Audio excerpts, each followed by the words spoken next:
bayinza obutagenda munda mu ggwanga ereetebwa erya South Africa.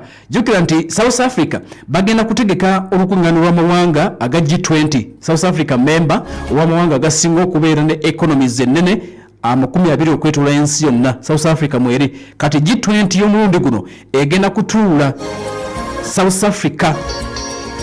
Jjukira nti South Africa eno yeeyina oba president oba G20 okuva 2024 paka mu November 2025 bajja kuba bawayo entebe eyo ey'obwa G20. Kakati mpuliriza bagenze maaso n'okuba nti baganye.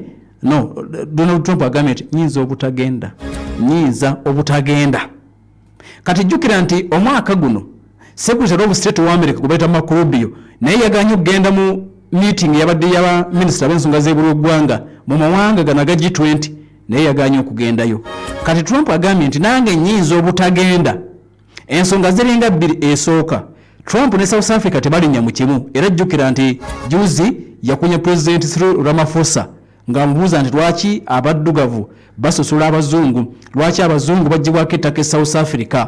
Baavaawo bubi nnyo mu White House. Kati Donald Trump agamba nti South Africa ne gavumenti yaayo eya Ramaphosa balina enteekateeka oba olyawo ogenda maaso n'okuba nti balinnyirira eddembe ly'abeeru.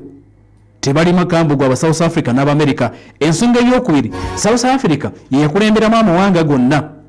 Yeggwanga eryevaamu ne ligenda mu kkooti ya ICJ, International Court of Justice, ne baloopa eggwanga lya Israeli nti okukola effujjo n'okukola violence ku bantu b'e Palestine. Amawanga amalala South Africa gagyeyungako obweyunzi. South Africa egamba nti Israeli abonerezebwe ate Israeli mukwano gwa Amerika. Kati ensonga ziringa bbiri. America abuuza South Africa, please, lwaki oloopa Israeli? Bwe wakikulemberamu n'oloopa Israeli tetukikiriza. Bintu ge bitambula tebagenda maaso n'okuba nti bakkaanya. South Africa n'eggwanga ereetebwa erya America. Kakati ate bombi bammemba ba G20. Kati Trump ateekeddwa okuba nti agenda. Engeri ekiri nti bakulembeze banne bagenda kubeerako munda mu ggwanga eryo ereetebwa erya South Africa mu meeting ya G20 ey'abakulembeze.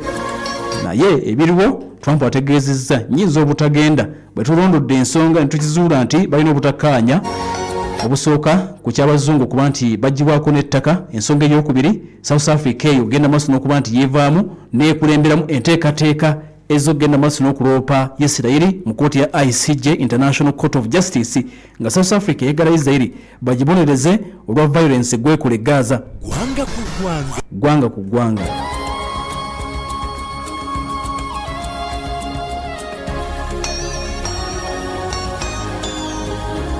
Mu lw'eggwanga eritibwa Ukraine n'eggwanga